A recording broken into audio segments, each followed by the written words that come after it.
Good morning. I'm out on the Mediterranean Sea on my boat, the Lulu. Please forgive the way I look. I know I'm scruffy. I haven't had a shave, and I'm just not. I'm not one of those bloggers that's always immaculate.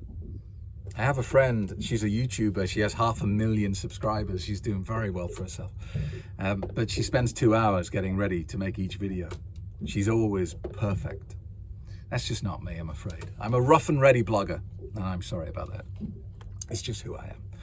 Today, I want to ask you a powerful question. What's stopping you? What is stopping you dealing with this? Now, of course, I'm making an assumption that if you're watching my YouTube channel, you're reading my blog, or at my website, you're worried about your drinking. It's logical, right? What's stopping you getting started and dealing with it? I get a lot of emails from people, often very short emails, very to the point, sometimes just a couple of words. And they say things like, "Craig, help me." That's it. "I'm in a very bad place with my drinking. Help me, Craig." And my first thought is never, "Oh my God, what can I do to help this poor person?" My first thought is always, what's stopping you dealing with this? What's stopping you taking action? Because the solutions to our problems are always internal. They're never external. Nobody can fix your problems for you. You can't fix my problems. There's no point me asking you to. You can't fix them. And I can't fix your problems. I can give you the tools to allow you to fix it yourself. I can show you what I did, and maybe you can model it and replicate it and end up with the same outcome. But I can't reach into your brain and remove alcohol. I can't fix it for you. Job number one of dealing with problem drinking is to accept responsibility for it. That's true of all your problems in life. You got to accept responsibility. I don't mean it's your fault or you're to blame. I'm sure you have trauma and tough stuff in your life that brought you to this point. But if you labor on that, you become the sort of person that I can't stand. I'm not the sort of therapist, I'm not the sort of coach who's going to wrap you up in cotton wool, handle you with kid gloves and say, there, oh, isn't it terrible? Oh my God, what a horrible life you've had. I can understand why you are where you are. Oh, how awful for you. That's not me. And my approach won't work for some people for that reason. Some people need to be handled very sensitively. I'm a very black and white sort of coach. I'm going to tell you how it is. The worst thing you can do is to act like a victim. People who act in victim mode, and this is a growing problem, are never going to get anywhere. All they're going to get is sympathy and empathy from people. And that's pointless, because most sympathy and empathy is fake anyway. And there's a saying that goes, don't complain about your problems on social media, because half your friends don't care and the other half are glad that you have them. That's the harsh reality of life. And so if you have a drinking problem, deal with it. Do something. Take action. So when people email me saying, "Craig, help me, I'm in a terrible place," I think, what's stopping you? Presumably you've been to my website.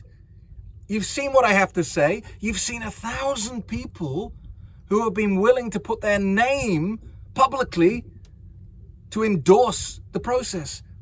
There are 1,000 people on Trustpilot who have given my program a 5-star rating and said, it works. And yet people still go there, look at it and go, "Craig, help me." You help you. Do something. Do the course, read a book, take action. Stop being a victim. You have to deal with this. You have to get the passion to deal with this, because nobody's going to do it for you. And the longer you stay in victim mode with your excuses and your justification, the more miserable you are going to become. And some people will spend their entire lifetime in victim mode. And they die saying shoulda, woulda, coulda. Look, the question I want to ask you today is, what's stopping you? If you're miserable because of your drinking and you haven't yet quit, why? What's your reason? And you will have a very good reason ready, prepared. And it will be very sensible and very logical. You will say to me, Craig, it's because I'm in pain, and nothing seems to touch it, so I drink to take the pain away. Seems logical. Or you'll say, Craig, I'm lonely. I come home from work and I sit on my sofa and I'm alone and I don't want to feel like that, so I drink. Or I'm in a relationship with someone I don't love anymore, or who doesn't love me anymore, and it's horrible and I don't want to think about it and I don't want to feel it, so I drink. And they are all very good reasons, aren't they? You could listen to any one of those and go, oh, how terrible for you. But they're a lie. All of them are a lie. There is only one reason we don't take action on our problems in life. Only one. And that's fear. We're afraid of something. And sometimes, sounds strange, but the thing that we're afraid of is success. A lot of people go to my website, they read the grand claims, and they don't sign up, they don't start the course because they're afraid it might be true. They're afraid if they do my course, they might stop drinking. How do you live a life without alcohol? It sounds horrible, doesn't it?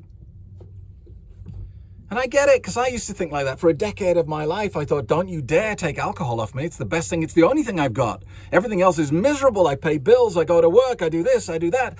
And when I get home on an evening, the only time I get to myself is when I drink. And I believed that.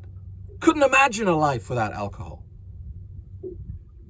And yet the evidence is everywhere. 99% of people who quit drinking will tell you, oh my God, my life just got amazing. So there is fear stopping you getting started. And you got to drill down past the surface explanation, the one that you've trotted out 1,000 times, to get to the point of the fear. So let's take loneliness as an example. If you're drinking because you're lonely, drinking alcohol is not helping your situation. It's not solving your problem. You're still lonely. You're just slightly less aware of it. And you got to ask yourself, what am I afraid of? Because I don't care where you live on planet Earth, there are opportunities to be around other human beings. You can take a course, you can learn a language, you can start an exercise class, you can volunteer and help people. How good is that? You can do all these things, and you'll be around other human beings, and you'll meet people, and you'll bump into people, and you'll find someone you like, and you'll arrange to meet coffee. And this is how friendships are born, aren't they? And you choose instead to drink a substance that makes it impossible for you to drive and go and do this stuff, turns you stupid, so you're incapable of having a decent conversation, and makes you go to sleep really early. So you say you're drinking because you're lonely, but actually you're drinking something that's making you lonely and making it impossible for you to fix your loneliness. So the reason underneath the justification, the reason for your loneliness is perhaps that you're afraid of shyness or social interaction. Maybe you feel socially anxious. Maybe you're nervous about meeting new people. Maybe you're not confident. You're low on self-esteem. That's the real reason, isn't it? So if you take the alcohol away, it gives you the clarity and the space to focus on fixing the real problem, the thing that you're afraid of. And that leads me to another question. How do you fix things that you're afraid of? How do you not be afraid? And I'm afraid the answer is you repeatedly expose yourself to the thing that you're afraid of. It's the only way. and nobody else can do it for you. And it's entirely logical if you think about it. Imagine if you're afraid of heights and the thought of jumping out of an aeroplane is absolutely terrifying for you. Now, the first time you jump out of an aeroplane, it's going to be pretty scary, isn't it? It's going to be horrendous. Off the scale bad.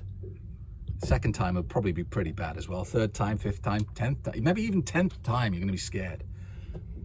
How are you going to feel on the 100th jump?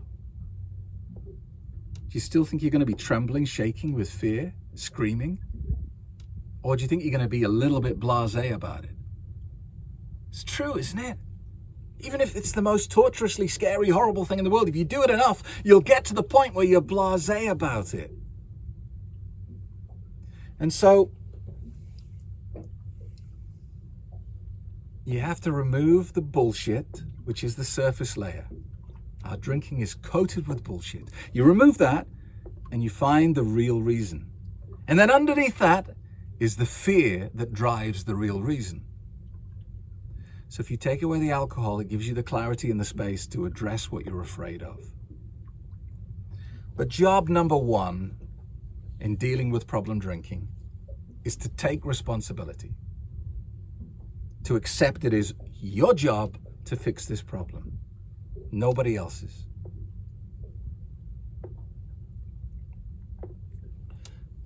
The second thing to do is to take action, to do something, to end the paralysis. Stop hoping that one day a magic bullet will appear and a silver bullet will appear and fix it for you. Take action, do something. Even if it's just buying a book and getting started reading it, watching YouTube videos every day on the subject, do something. And 3, give it passion and persistence. Understand the journey that you're on, understand where you're going and what your goal is here. Your goal is not to just stop drinking, it's to understand the fear that is behind it and destroy it. And if you keep doing this through your life, you're going to find your life gets seriously good. Seriously good. And I'm proof of that. Sometimes I get abuse from people. They say, it's all right for you sitting on your boat in the Mediterranean. Your life's great. My life's horrible. That's why I'm drinking. Yeah, my life was horrible. My life was disgustingly horrible. At my lowest point, I was waking up every morning and my first thought was, shit, I'm still alive. I hated every day. I was flat broke. I was heavily in debt. I was drinking a bottle of whiskey every other day. My health was terrible. My relationships were terrible. My career was dead. It was awful. My existence was awful. Now, I didn't win the lottery one day and everything got better. I decided to start working on myself. And I started with my drinking, because until you remove the alcohol, until you remove that attractively packaged poison from your life, you can't see anything else. So there may be many things that you're miserable about: your weight, your relationships, your career, your finances. All of these things are going to have to wait, because there's no point trying to fix those until you get this poison out of your life. Once you dump the alcohol, then you can move on to the other areas of your life and you can get busy fixing them. And if you do that consistently enough, your life will dramatically change. And I am the living embodiment of that story. Thank you so much for watching. I'm drifting dangerously close to the power station now, so I'm going to start the engines up and head back to the marina. If you're looking for one thing you can do today, sign up for my free Quit Drinking webinar and find out how my process works. I'll even give you a copy of my best-selling book, Alcohol Lied to Me, as a thank you for turning up, because a lot of people don't. A lot of people don't see it through. Thanks for watching. See you soon. Don't forget, like and subscribe and comment below.